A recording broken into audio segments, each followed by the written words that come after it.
Hi folks, and welcome to my channel, Cyclops FPV here. And today I'm going to be doing a video on the mobula7 and a very long flight time. This will go on for quite a while. I got two mobula7s, one's tuned and one's factory.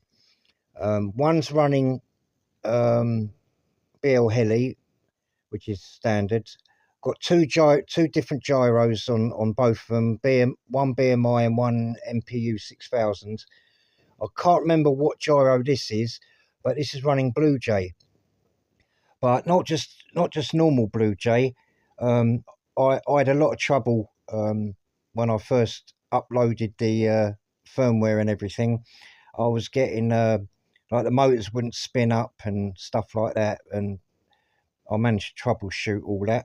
So basically what it is, this is running 48 kilohertz, not was it 19 or whatever it is, or 16 kilohertz or whatever it is. That's the lowest. The reason being is I tried it on that and it wouldn't work, so I had to go to 48. It's the only way I could get everything working on this.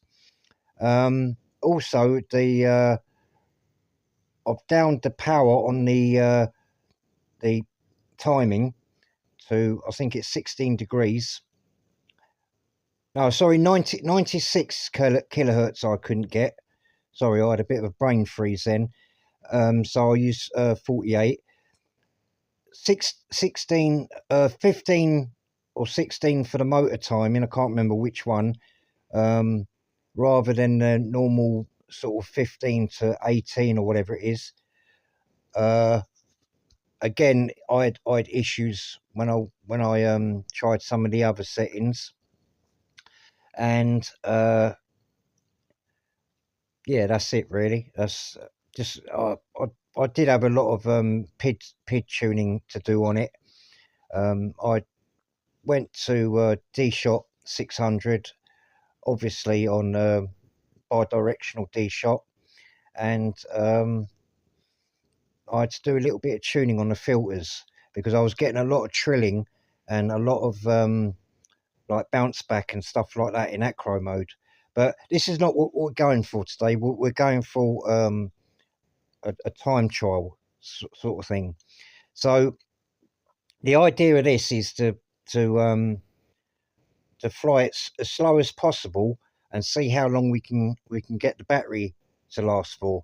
Now, I could do better and put this on 25 milliwatts. This is actually on 100 milliwatts, as you can probably see on, oh no, maybe you can't, but it's on 100 milliwatts. And I could have got a little bit more flight time if I had it on 25, because obviously the battery hasn't got as much to power up. 100 milliwatts uses slightly more power. So this is just a bimble in this field, and we're going for you know, as long as possible. It was windy as well, I must admit. There was a bit of a breeze, and as you can see, flying forward, I had to slow it down a little bit, because to get anywhere in a sort of 15-mile-an-hour speed, I had to really tilt forward, which used up more battery. But on the way back, you'll probably notice it's going a lot quicker. That's because the wind was blowing across. This is actually an old airport. Years ago, during the Second World War, and I think slightly afterwards, this was actually part of Croydon Airport. So this is why it's so wide. It continues on the other side of the road as well, and the aircraft entrance is now a hotel, I believe. It's still there, but all the runway and everything's been taken off and been built on and all that. But anyway, yeah, this is what it is. So we're flying around. We're taking it relatively easy. I didn't want to go too high, because obviously the higher you go, the more wind there is and the more throttle I was going to need. So I'm just bimbling about. Now, usually I could probably get and this is a bit of a spoiler alert, I could probably get 9 minutes out of it. Yep, 9 minutes. Whereas my other one would only do about 3.5 minutes, maybe 4. This is using a 660 GMB battery, so again, it's quite heavy. So obviously, to lift that sort of weight, again, is going to affect the flight time. But it is what it is.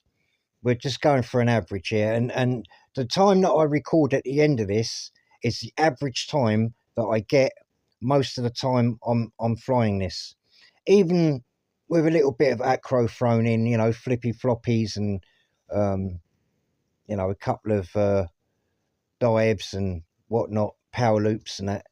But yeah, the time at the end of this is mainly what I get on a regular basis, which you'll see at the end of the video. So, you know, it could do better, but, you know, it is what it is. And I was quite happy, you know, on the day that, you know, it flew as long as it did. And as I said, it's consistent. It's not just a fluke or being a warm day. I was even getting that sort of time in the winter as well.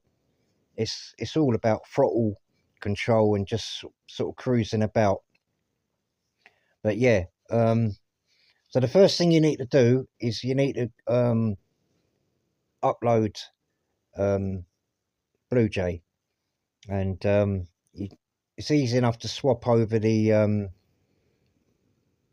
ESCs, you know, because it'll detect what ESCs you've got on there, and it's a straightforward. You might have to muck around with the motor directions and stuff like that, but yeah, the only problem is like your startup power.